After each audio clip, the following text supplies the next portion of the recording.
បន្ទាប់ពីវីដេអូមុនមកមានគ្នាយើងជាច្រើនបានឆាតមកសួរខ្ញុំថាបងខ្ញុំចង់ដាក់ពាក្យអាហារូបករណ៍ទៅប្រទេសកូរ៉េ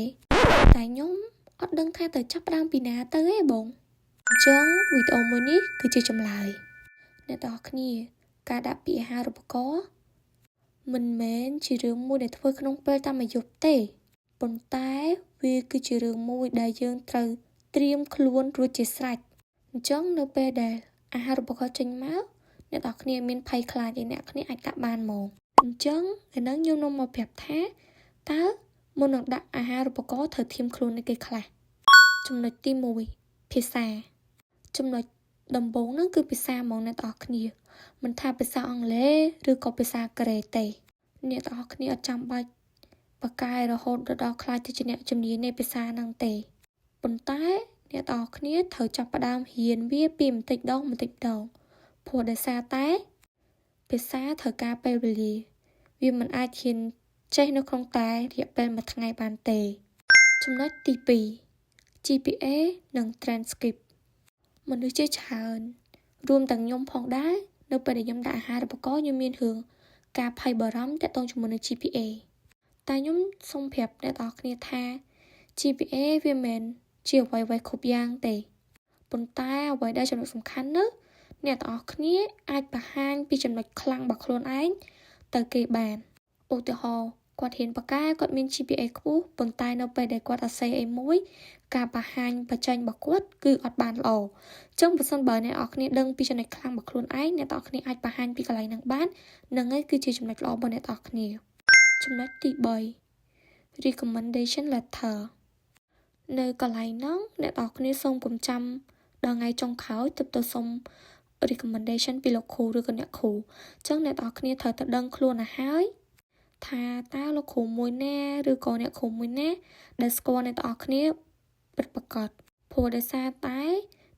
អ្នកនរគ្នាត្រូវឲ្យគាត់សរសេរពីចរិតឬក៏លក្ខណៈនៃការធ្វើការរបស់អ្នកនរគ្នានៅក្នុងលិខិតមួយហ្នឹង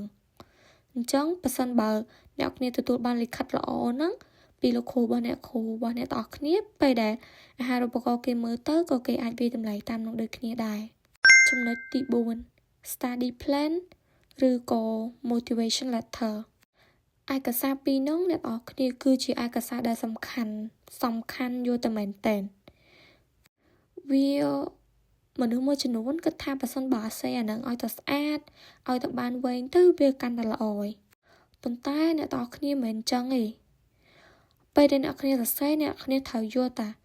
អ្វីដែលអ្នកគ្នាគិតចេញពីក្នុងចិត្តចេញពីក្នុងការយល់ឃើញរបស់អ្នកគ្នាអញ្ចឹងនៅកន្លែងហ្នឹងគឺគេមានឲ្យសំណួរអ្នកគ្នាពីច្រើនដូចជាគេសួរថាហេតុអីបានជាចង់មកសិក្សានៅប្រទេសកូរ៉េហេតុអីបានជាអ្នកទាំងគ្នាជ្រើសរើសយកជំនាញហ្នឹងហើយតើអនាគតបន្ទាប់ពីអ្នកគ្នារៀនចប់ជំនាញហ្នឹងហើយតើអ្នកគ្នាអាចផ្ដល់ផលប្រយោជន៍អ្វីខ្លះដល់ប្រទេសរបស់អ្នកគ្នាដូចជាប្រទេសឬក៏ប្រទេសកូរ៉េអញ្ចឹងកន្លែងហ្នឹងម្ដងទៀតអ្នកទាំងគ្នាត្រូវសរសេរវាចេញពីចិត្តហើយយករឿងពិតមកសរសេរព្រោះដោយសារតែពាក្យពិត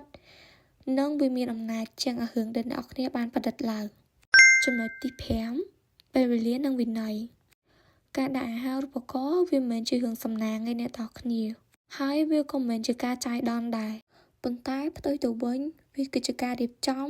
ហើយនឹងការមានវិន័យលើខ្លួនឯងបើអ្នកទាំងគ្នាខិតខំប្រឹងប្រែងវាក្នុងមួយថ្ងៃម្ដងតិច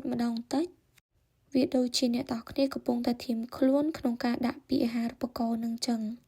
បើពេញចិត្តវីដេអូនេះសូមជួយ like page share និង comment ម្នាក់មួយផងខ្ញុំសង្ឃឹមថាវីដេអូមួយនេះផ្ដល់ជាផលប្រយោជន៍ដល់អ្នកទាំងគ្នាដែលមានបំណងចង់ដាក់អាហារូបករណ៍មកប្រទេសកូរ៉េវីដេអូបន្ទាប់ខ្ញុំនឹងនិយាយអំពីបើសិនបើ GPA មិនខ្ពស់តើយើងនៅតែមានឱកាសអាចដាក់អាហារូបករណ៍បានដែរឬក៏អត់ comment ពាក្យ checklist បើអ្នកទាំងអស់គ្នាកំពុងតែត្រៀមចង់ដាក់អាហារូបករណ៍មកប្រទេសកូរ៉េ